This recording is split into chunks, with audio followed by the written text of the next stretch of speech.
Hey there, grandmother, Naruto said with a small smile as he was watching Tsunade and another girl who was with her. He'd finally found the last bit of family he had. Although his grandmother was supposed to be around 60 years old, she didn't look older than 30, and it was no lie when they said that Tsunade Senju was one of the most beautiful women on earth.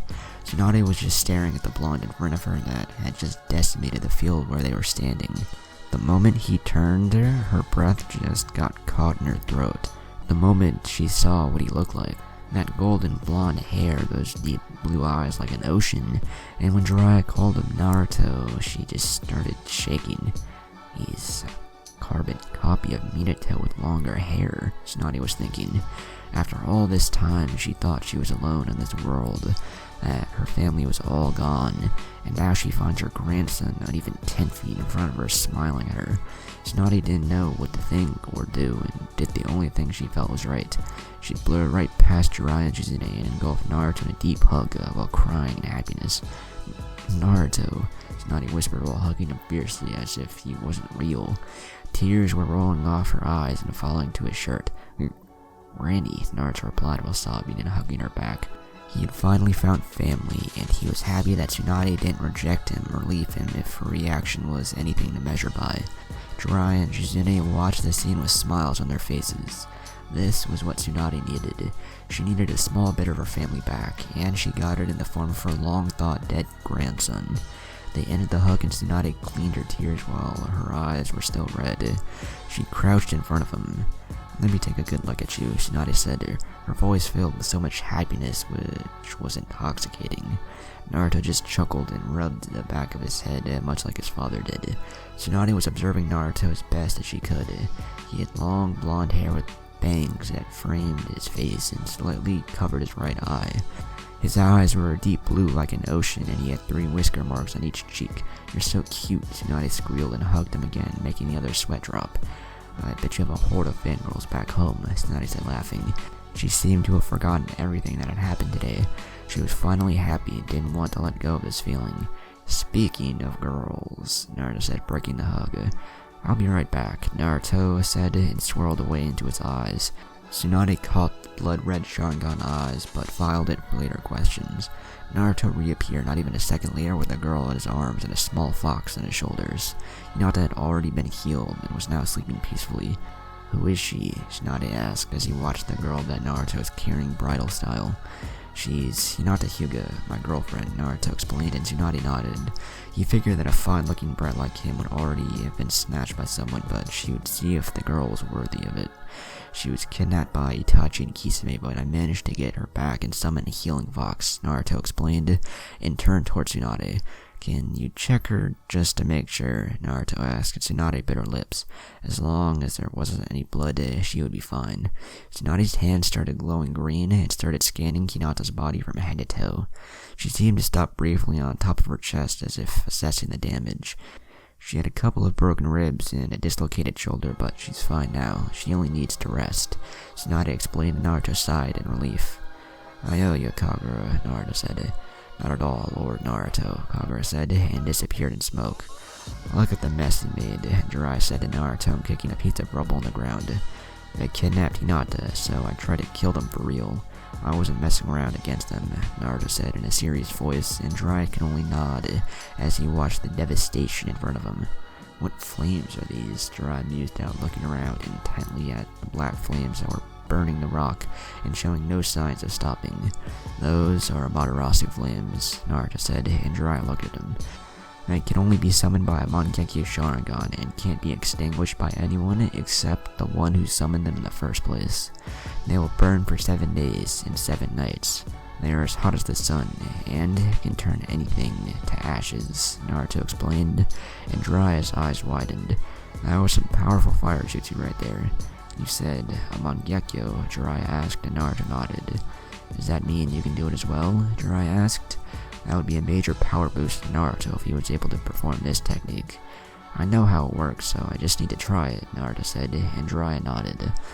"And I also know how to do the other one, the Tsukuyomi," Naruto said, and Jiraiya nodded again. Naruto was becoming more and more powerful by the day, and these two techniques he had just gained would make him deadly against anyone. So I wasn't seeing things when you warped away with some technique, Tsunade said towards Naruto. How can you have the Sharingan? You are no Uchiha, Tsunade stated. Actually, I have Uchiha blood, Naruto said, and Tsunade raised an eyebrow. What do you know of my father's parents? Naruto asked. He's an orphan. He never knew his parents, Tsunade replied, and Naruto smiled. He never got tired of the people's faces when he told them about his grandfather. Well, that's not true, Naruto said, grinning at his grandmother. He knew very well who his father was and lived with him for the first 5 years of his life, Naruto said, and Tsunade concentrated on him. Don't leave me hanging, tell me, Tsunade said, and Naruto picked the fan from his back and placed it on the ground, grabbing it by the hilt. Is that? Tsunade asked, and her eyes widened when she pieced everything together. My grandfather was Madara Uchiha, Naruto said, and laughed at her expression. She was gasping like a fish out of water, and Shizune was pale as a white sheet. This was his fan, and he passed it on to my father, and now it belongs to me, Naruto explained. But, Tsunade tried to say, but her voice wasn't quite reaching. Old man Madara did die when he fought Hashirama, and later on he had a son and named him Minato Namikaze, Naruto explained. Who am I to doubt him? Tsunade thought to herself, chuckling. Until now, she didn't even know Naruto was alive to begin with. How about we continue this at the hotel, Naruto suggested, and everyone nodded and left towards the hotel that Naruto had rented. Pervy Sage, Naruto said, and got a tick mark from the old pervert and laughs from both women. I should warn you about the hotel, Naruto cryptically said. Back at the hotel. The hotel itself was mostly fine, if you don't count the chunk that was missing on the right side of the building. When Naruto entered his cloaked version and sped towards Itachi and Kisame, he unleashed a shockwave that tore down almost half the building. I hate Shinobi, the owner of the hotel was yelling through the streets while trying to clean up as best as he could.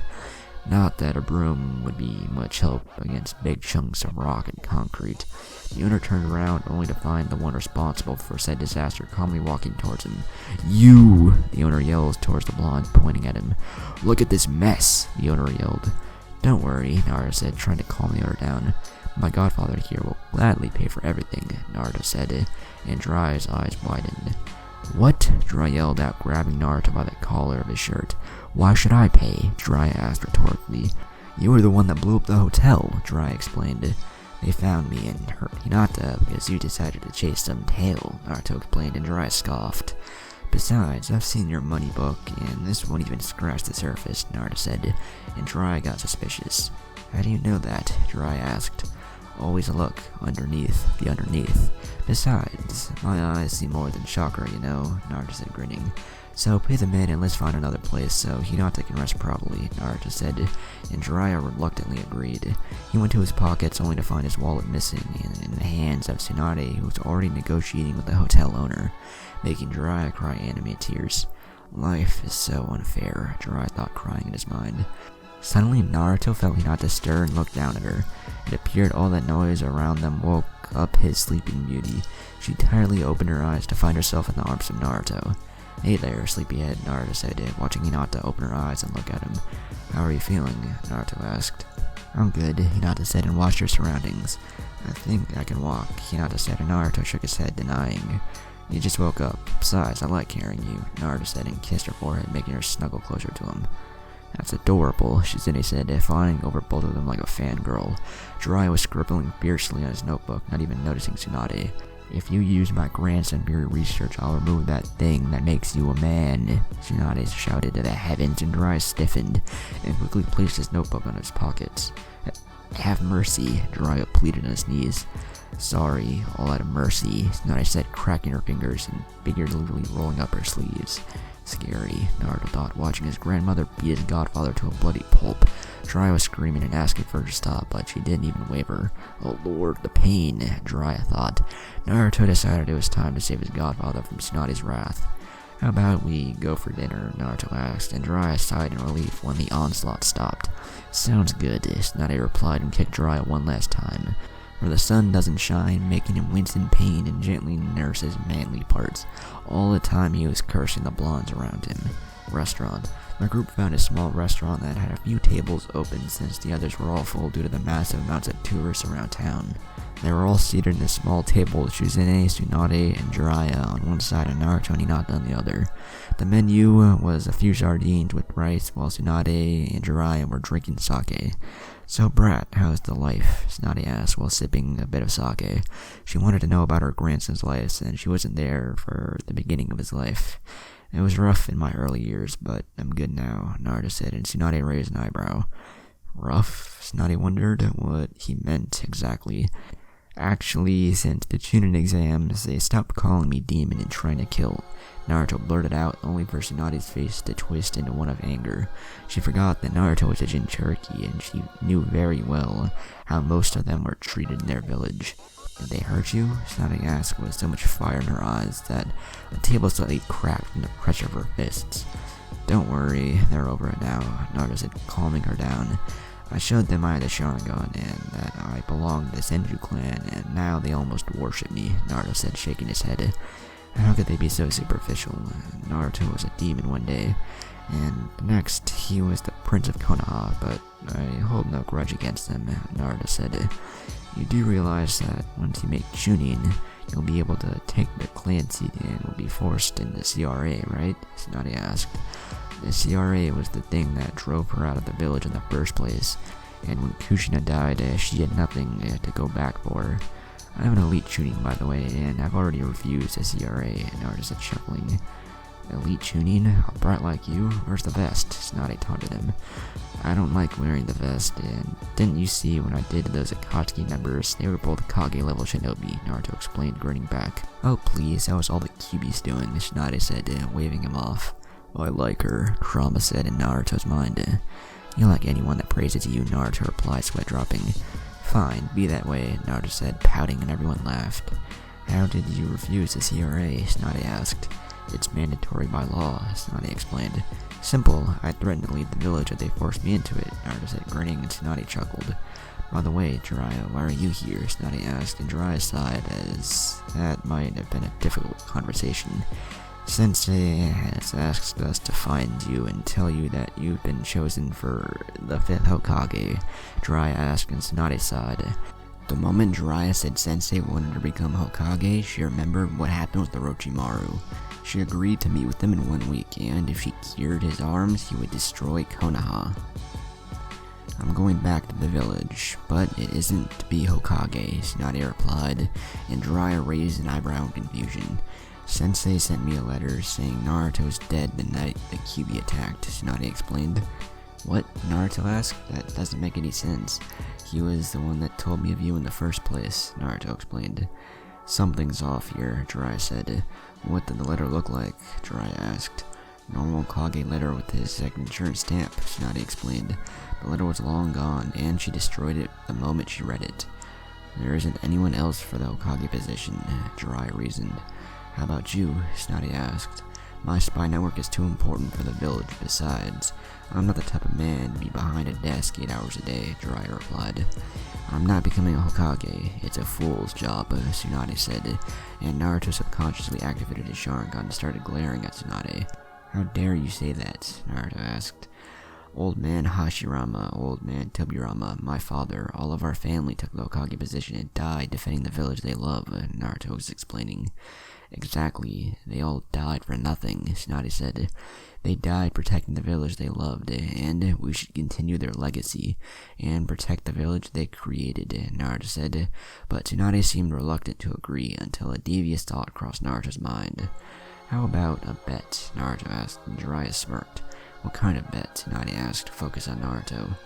"You and me outside. If I kick your ass, you return to the village and become Hokage," Naruto said, and Tsunade pondered. "He's just a genin," Tsunade thought.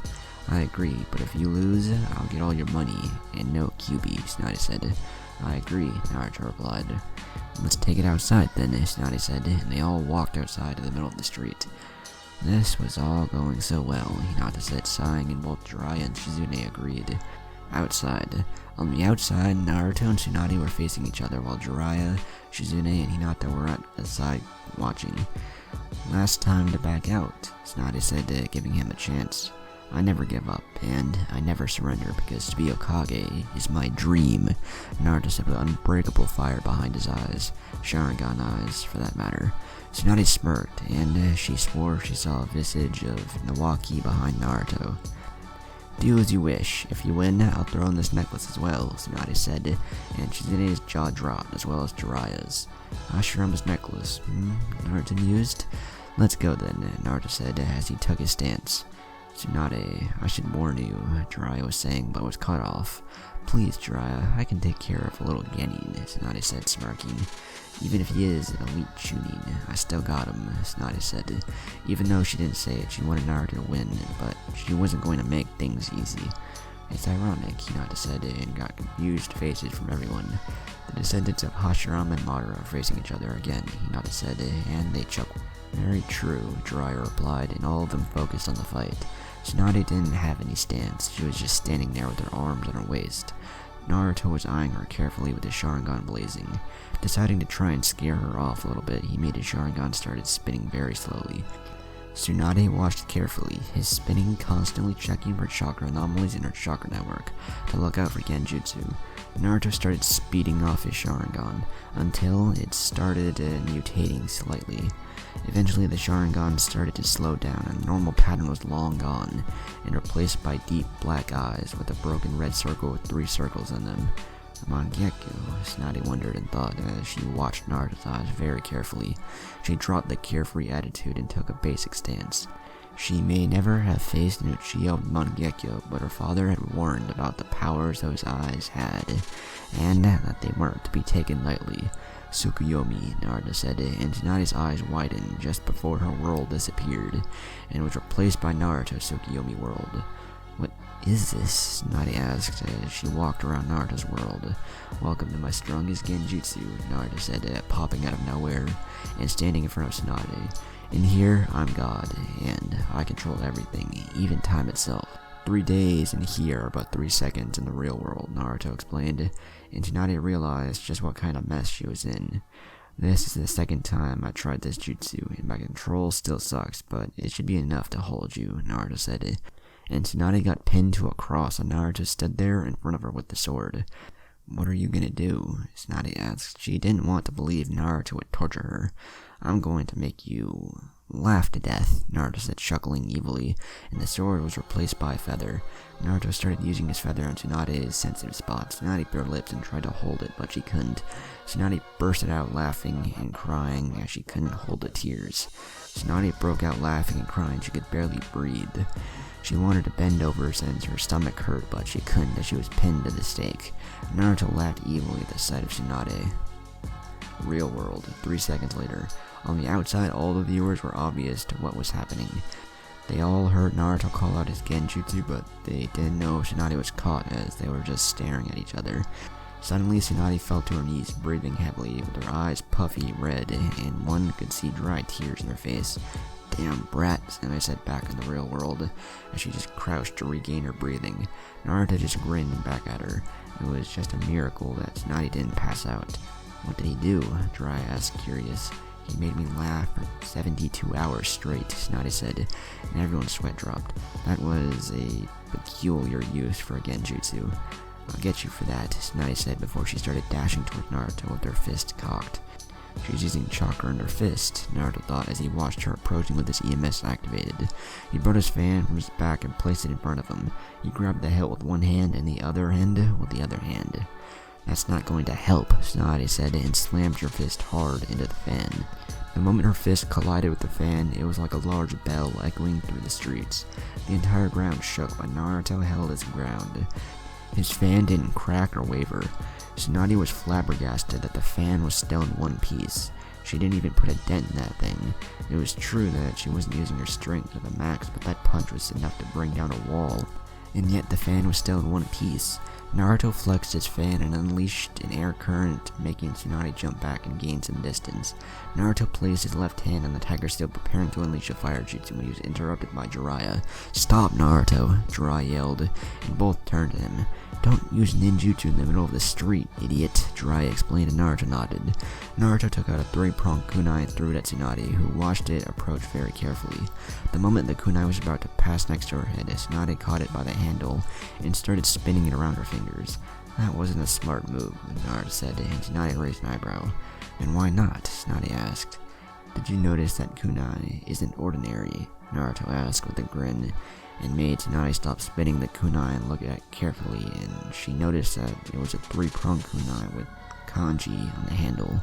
He couldn't have, Tsunade thought just before she saw a bright yellow flash. She was about to turn around when she felt Naruto kicking her ass, making her jump in the air and nurse her rear. "The hell are you doing?" Tsunade asked, nursing her butt. "I win, Granny," Naruto said, grinning with his foxy smirk. "Care to explain how that is?" Tsunade asked. "I said I would win if I kicked your ass, and I just did," Naruto said, grinning, and started laughing at the faces of everyone when the realization hit them all. "You tricked me," Tsunade said, shaking her head. She couldn't win a damn bet to save her life. Hinata just shook her head. She knew Naruto was very devious and sneaky. Probably having a fox seal on the side of him increased his cunning as well. She should have seen that coming. "I did no such thing," Naruto innocently replied. "You agreed to the bet, so will you come back with us to the village and become our Hokage?" Naruto asked. Tsunade sighed in defeat and surprisingly relief. She walked calmly to Naruto and kneeled in front of him. She undid her necklace and wrapped it around Naruto's neck, kissing his forehead. "Become a great Hokage, like your granny," Tsunade said, placing her hand above his necklace and his heart. Naruto just smiled and hugged her. "I'm glad it all worked out for the best," Jiraiya said and turned to Tsunade. "Do I get a kiss? Or perhaps a hug?" Jiraiya asked, wiggling his eyebrows, and proceeded to be buried by Tsunade and her fists. Next day, after last night's battle, everyone got together and went to a hotel to spend the night. It was a pain in the ass for Tsunade to allow Naruto and Hinata to sleep in their same room, but in the end she caved, but warned them that they were too young for kids. They were all together eating breakfast silently when Tsunade remembered something.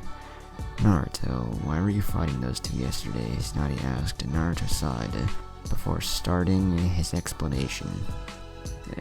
According to previous sage, there's an organization called the Akatsuki, made up by S-rank criminals, and they are after the Bijus, Naruto explained. And Tsunade's eyes widened. It wasn't very common to see Kage-level shinobi working together. They're rumored to have 10 members. Orochimaru used to belong to them until he betrayed them. For now, I only know of Itachi Uchiha, Kisame Hoshigaki, Sasori of the Red Sand, and Deidara, the Mad Bomber. They're all S-rank, Jiraiya explained. "By the way, Hinata," Naruto said, turning to her. "How did they catch you?" Naruto asked. Flashback. Naruto and Hinata had just parted ways with Jiraiya since he went towards the woman that blinked his way. They were both going towards the hotel when Hinata felt the chakra presence nearby. She activated her Byakugan and scanned the nearby roofs, trying to pinpoint the signature. It turned out to be a big mistake. Since Hinata activated her Byakugan, her vision became almost 360 degrees, which meant she couldn't help but to not see a pair of blood-red Sharingan eyes. It was just a small glimpse before Hinata broke the Genjutsu. It was placed on her, but it was good enough to distract her and allow Shadow Clone to perform a substitution with her.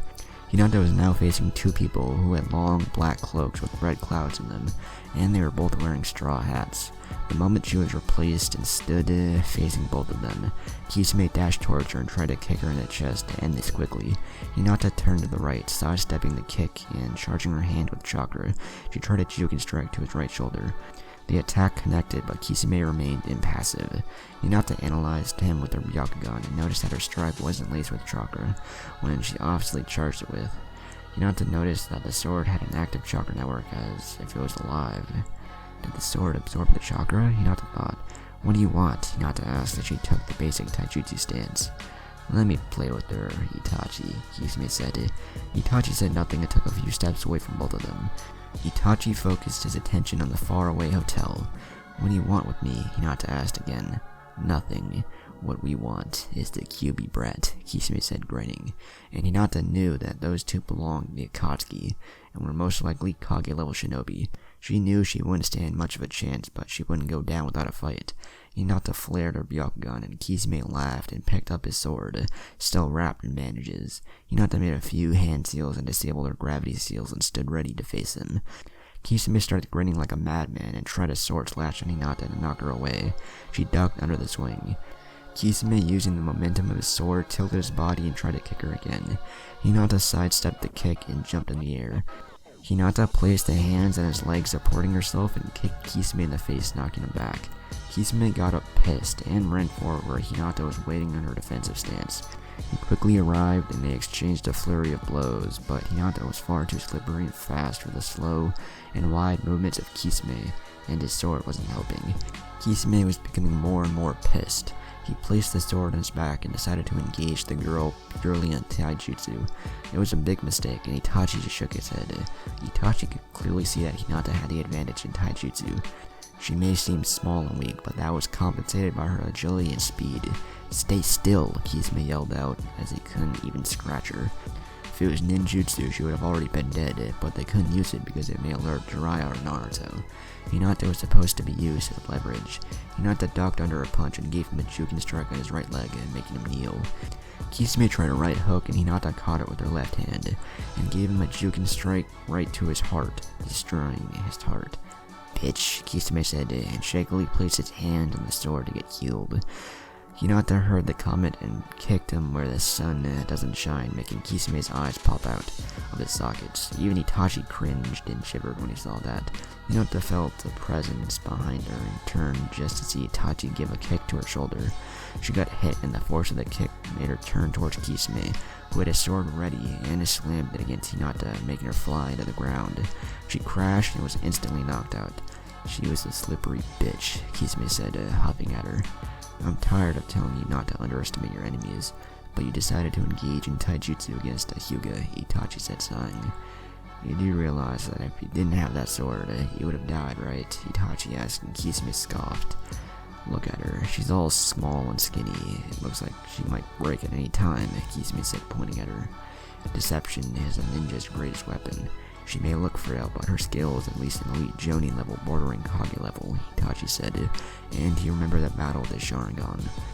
"Give it a couple of years, and she'll become a force to be reckoned with in taijutsu," Itachi explained. "Fine, I get it. Let's just get the brat. He can't be much more difficult than her," Kisame said, and headed towards Hinata to pick her up, and then head towards Naruto. And a flashback.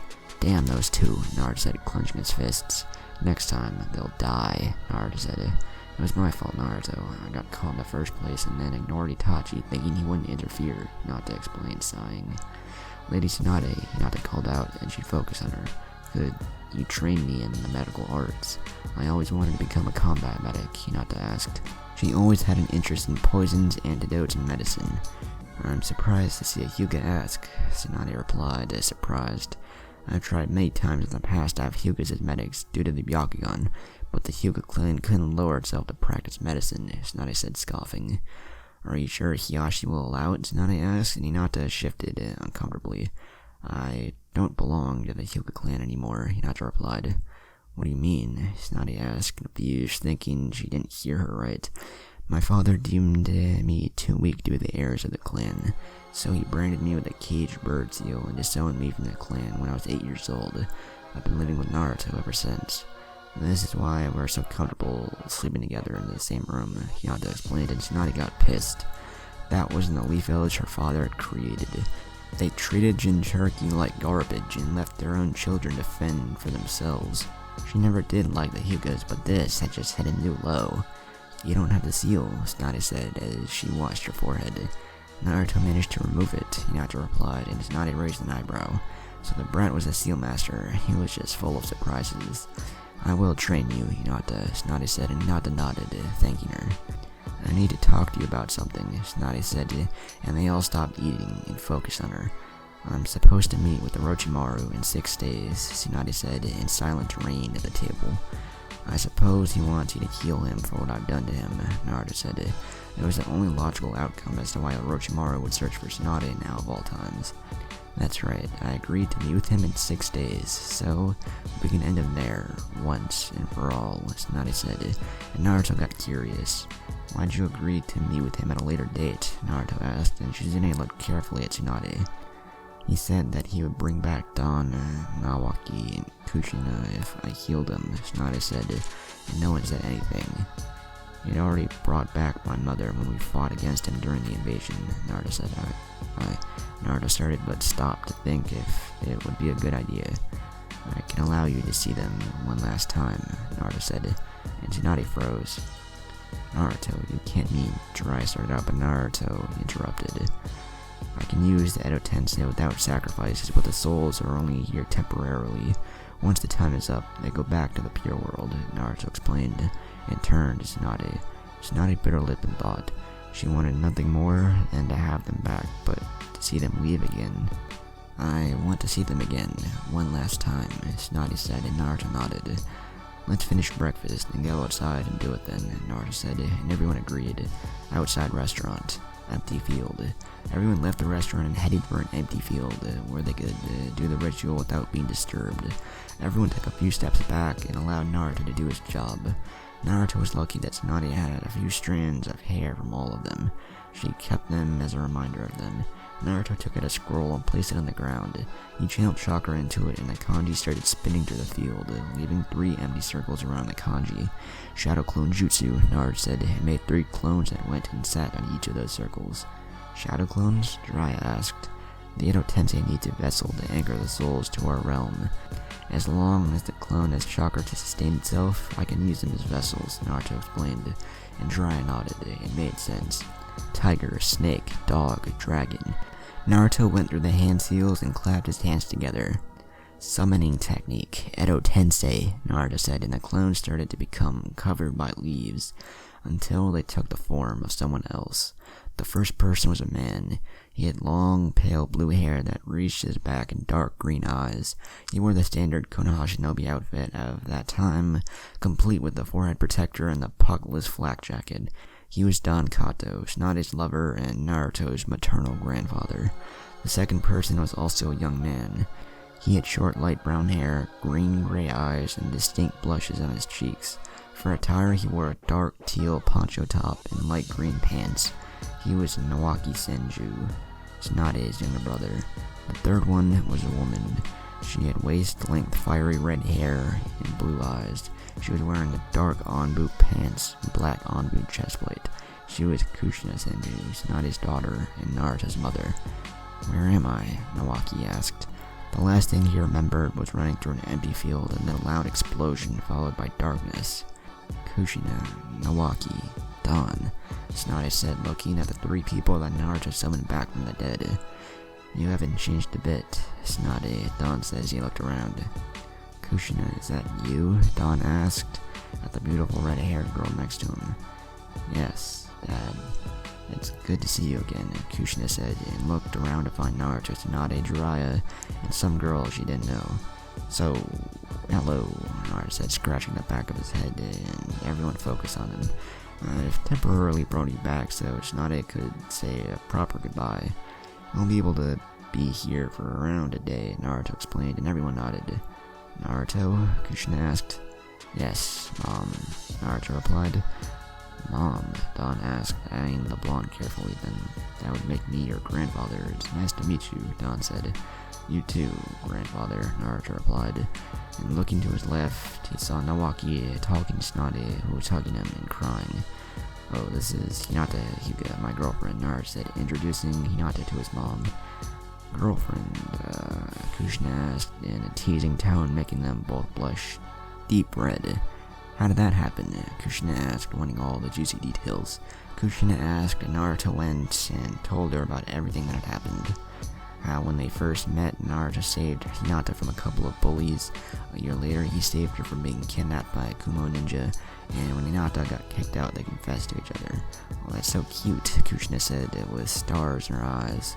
Did you know that your father and I fell for each other in the same way? Kushina said, and Naruto raised an eyebrow in confusion.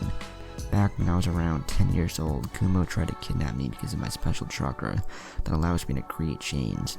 When I was kidnapped, we had already reached the border and I was losing hope until your father appeared and saved me, Kushina said, and Naruto laughed at the coincidence. I guess we're meant to be, Naruto said, kissing Hinata's cheek, making her snuggle into his arms, and Kushina merely nodded. She could already tell that Hinata was a very sweet girl that loved Naruto very much. How's the furball treating you? Kushina asked, and when she heard Naruto's stomach growl, that was enough of a response. I guess he doesn't like being called furball, Naruto replied, chuckling. What if I called you fleshbag? Would you like it? Kurama asked. I guess not, but you've already called me that a couple of times, Naruto replied, and Kurama stayed silent. Naruto, are you alright? Kushina asked as Naruto suddenly spaced out. He does that sometimes when he talks with the Kyuubi, Hinata explained, and Kushina smacked her head for not thinking of that. Naruto got back to the real world and noticed both of them looking at him intently. What? Naruto asked, and they were both staring at him. Nothing, it's just your face went through a couple of emotions and you almost look like a clown, Kushina said, and Naruto's sweat dropped. I know, Kushina started gathering his attention. It's a shame you can't meet Minato, Kushina said sadly. I already did, Naruto replied, making Kushina perk up in confusion. When I was 5, I awakened my Sharingan and he appeared in my mindscape. He explained to me everything that had happened the night that I was born. He told me about his father and unlocked the Kyuubi's cage, Naruto explained, and Kushina nodded until Naruto's stomach grumbled. I guess I'm angry, Naruto said, chuckling. One of the things Naruto most liked was eating. It's almost noon, Naruto said instantly, and Kushina chuckled at her son's antics. Alright, gather up, Naruto yelled, and everyone got together.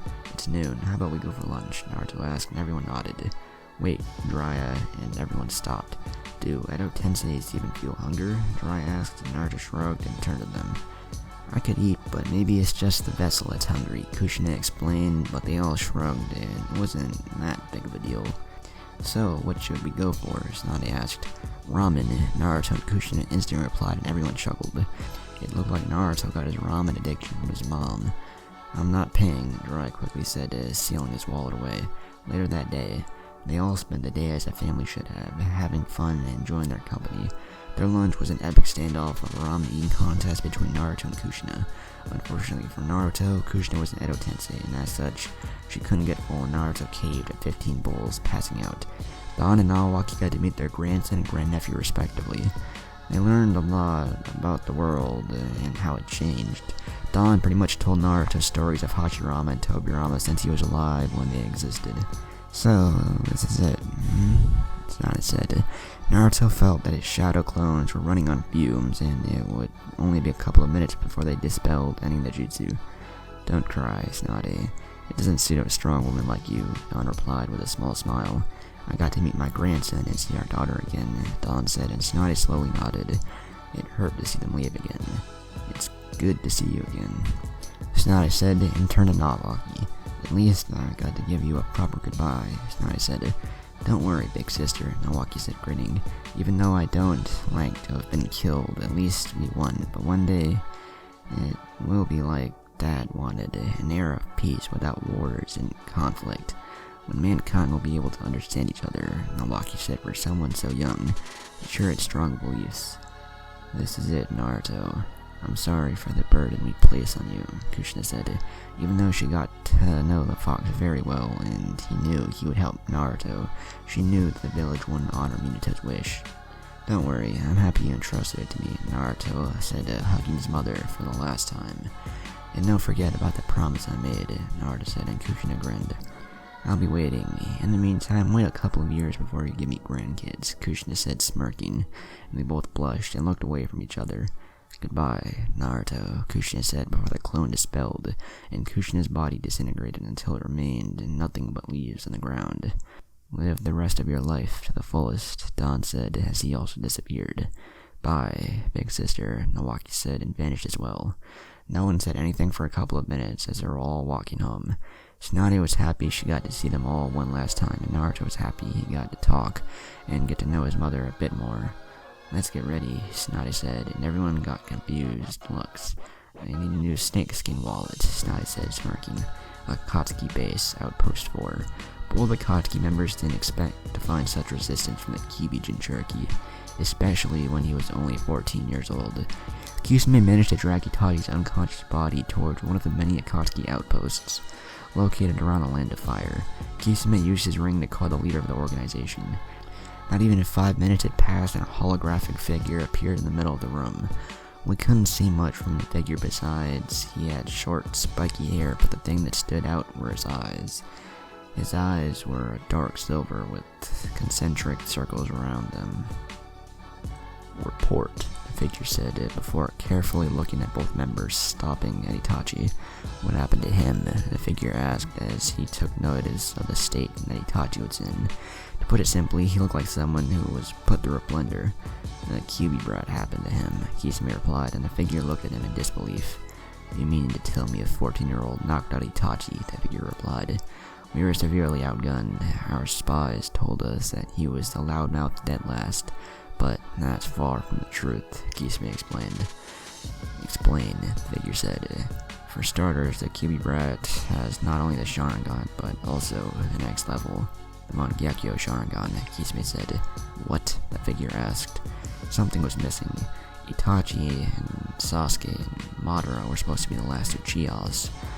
"It's true. He says he's Madara Uchiha's grandson.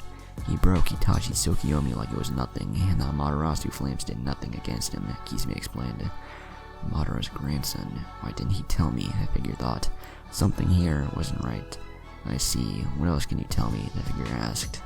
"He has some strange power that allows physical attacks to go through him as if he was a ghost," Kisame explained, and the figure raised an eyebrow.